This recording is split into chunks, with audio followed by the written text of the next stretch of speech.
제가 원조 영끌러예요, 여러분들. 저는 진짜 풀 레버리지 샀어요, 이때. 하루에 대중교통을 8번을 타고 출퇴근을 했어요. 근데 집값은 맨날 떨어져. 미쳐요, 안 미쳐요? 미쳐요. 그래서 제가 연구 끝에 만들어낸 개념이 바로 보상마진이라는 개념이에요. 보상마진. 제가 이 보상마진이라는 개념을 딱 깨우치고 나서 진짜 세상이 달라 보이는 거예요. 세상. 야, 이게 내 인생을 바꿔줄 수 있겠구나. 자, 제 정비사업 투자 스토리부터 말씀을 드리도록 하겠습니다. 사실 이제 이게 제 인생을 바꾸게 된 계기가 됐는데 2000년대 초반에 집값이 진짜 미친 듯이 올랐거든요. 2000년대 초반에. 근데 뭐 솔직히 돈도 없었고 이때 당시만 하더라도 저는 부동산 가격이 막 오르는 게 잘 이해가 안 되는 거예요. 저 시멘트 콘크리트 가격이 왜 오를까 잘 이해가 안 되는 겁니다. 그래서 그때 이제 집사람이랑 상의해서 집을 결국은 안 샀죠. 집을 결국은 안 사고 딱 안 샀는데 2008년에 뭐가 터져요? 리먼이 터져요. 그래서 미친 듯이 오르는 집값이 폭락을 합니다. 팍 하고 1년 동안 완전 폭락을 해버리는 거예요. 그러면서 이제 자화자찬을 한 거죠. 야, 역시 내 선택이 최고였어. 역시 난 천재야. 안 사길 너무 잘했잖아? 그런데 이때 그 부동산 시장에 참여하신 분들은 정확히 기억하실 거예요. 자, 이렇게 떨어졌던 집값이 1년 만에 반등을 시작하는데 바로 1년 만에 전고점까지 오릅니다. 이때 당시에. 저는 그래서 깜짝 놀랐어요. 아니, 미국에서 금융위기가 왔는데 서울 아파트 값이 그 금융위기를 이기고 1년 만에 이렇게까지 반등한다고? 전 너무 깜짝 놀란 거예요. 그래서 그때 집을 사야 되겠구나 라고 마음을 먹었어요. 이때. 그래서 집값을 사야 되겠는데 내가 집을 샀을 때 떨어지는 게 너무너무 두려운 거지. 그래서 이 두려움을 어떻게 극복할까? 그러면 좀 떨어질 때 좀 덜 떨어지는 걸 사면 좋겠다. 남들이 막 2억 떨어질 때 내 건 한 5천만 원 떨어지면 어떨까라고 해서 고민을 하기 시작해요.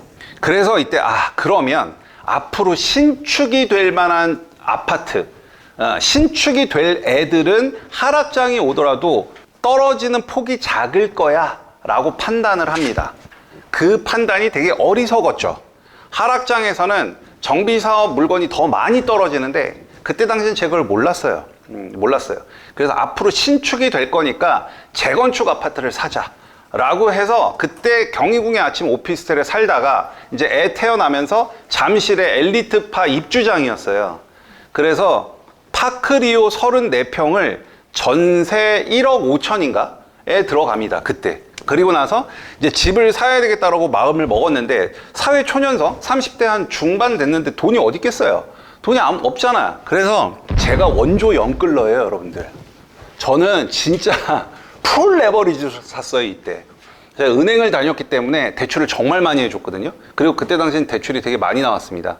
그래서 있는 돈 없는 돈을 다 끌어모았어요, 대출로 다 끌어모으고 파크리오 전셋값이 오를 게 뻔하잖아요. 그래서 싼 데로 전세를 옮깁니다. 그래서 이사한 데가 남양주 호평동에 가면 할라비발디 아파트라고 있어요. 거기 전용 면적 8사에 전세 1억으로 옮깁니다. 그 5천만 원 쓰고 싶어서. 그래서 제가 글로 이사를 하죠. 그래서 대출이면 몸에 다 받아가지고 찾고 찾아서 그때 당시에 산 아파트가 강동구 고덕동에 있는 고덕주공 2단지 아파트를 샀어요. 대지집은 13평짜리. 그냥 매매 가격도 깔게요. 5억 3,500에 샀습니다. 자, 그런데 여러분들 아시다시피 언제 샀느냐? 딱 이 전고점 돌파했는 직전 요때 샀어요. 그리고 나서 서울 집값 어떻게 됐어요? 4년 동안 하락했죠? 4년 동안 저 미쳐 죽는 줄 알았습니다. 제가 고덕주공 2단지 대지집은 13평짜리 최고가 거래의 하나 아래가 제 겁니다. 고덕주공 2단지 대지집은 13평짜리 역사상 최고가가 5억 5천. 그 바로 밑에가 저예요. 5억 3,500. 그래서 이 4년 동안 내리 하락하는데 미쳐 돌아가는 거죠. 근데 제가 남양주 호평동으로 이사했다라고 했죠. 그때 제 직장이 어디였냐면 충무로역이었습니다. 하루에 대중교통을 8번을 타고 출퇴근을 했어요. 뭐 아실 거예요. 집 앞에서 버스 타고 평내호평역 가서 평내호평역에서 경춘선 타고 상봉역 가서 상봉역에서 중앙선 타고 옥수역 가서 옥수역에서 3호선 타고 충무로. 갈 때 4번, 올 때 4번. 8번 타고 출퇴근했거든요. 근데 집값은 맨날 떨어져. 미쳐요, 안 미쳐요? 미쳐요. 미쳐요. 강동구 고덕동 쪽을 보고 오줌도 안 쌌어요. 하도 짜증이 나가지고 집사람이랑은 맨날 싸우지. 얼마나 힘들었겠습니까, 제가. 그 4년 동안을. 그렇게 해서 하락장의 마음을 너무 잘 알아요. 그러다 보니까 또 쫄보기도 하고, 그러다가 이렇게 하락을 하고 다시는 내가 부동산 투자를 하나 봐라. 이를 바득바득 갈았는데 그나마 제가 잘한 건 재건축 아파트를 사다 보니까 뭐 이제 여러분도 배우실 거예요. 조합 설립도 받고 사업 시행 인가도 받고 뭐 이런 것들이 있거든요. 그런 총회를 한다 그럴 때는 쫓아다녔어요. 그런 총회. 그러면서 듣고 보고 조합장이랑 인터뷰도 하고 이러면서 스킬이 확 늘었거든요. 여튼 내리 하락을 하는데 어느 정도였냐면 내가 집을 팔고 싶어도 내가 내 집을 팔려면 내 돈을 더 보태야 됐어요. 그러니까 제가 산 가격에 한 40% 떨어졌거든요. 그러니까 팔고 싶어도 못 팔아. 왜냐하면 팔려면 대출을 갚아야 되잖아요. 내가 돈이 어디 있어요. 그래서 그냥 끌고 간 거예요. 그러다가 2014년부터 15년부터 조금씩 오르기 시작하는 거예요. 난 그때 이때 몰랐지.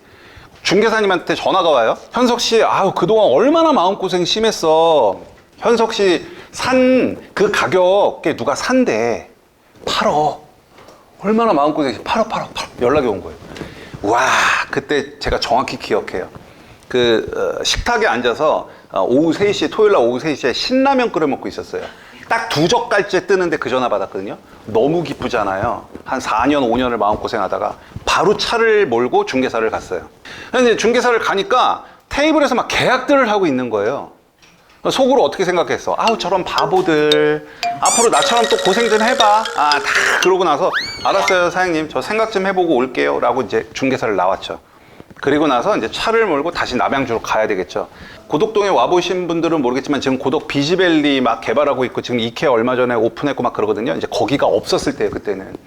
그래서 그 앞에 이제 조그마한 도로로 쭉 집에를 가는데 오른쪽에 신축 대단지가 나오는 거예요. 엄청난 신축 대단지. 그게 강동 롯데 캐슬이었어요. 그래서 집에 가다가 나도 모르게 그때 당시는 5구가 대세일 때예요. 지금은 우리가 전용운전 84를 대세로 보잖아요. 근데 여러분들 10여 년 전만 하더라도 다 5구가 대세일 때였어요. 누구나 다 5구를 원하던 시절이 있었거든요.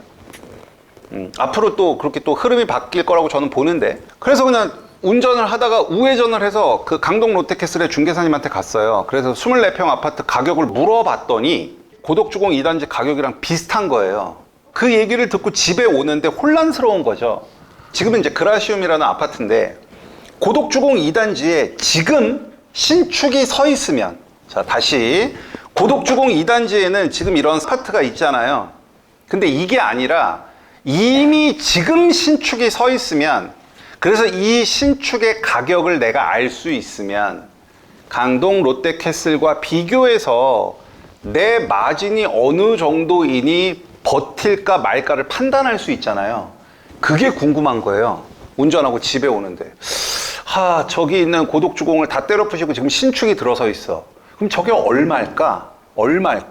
그래서 제가 연구 끝에 만들어낸 개념이 바로 보상마진이라는 개념이에요. 보상마진.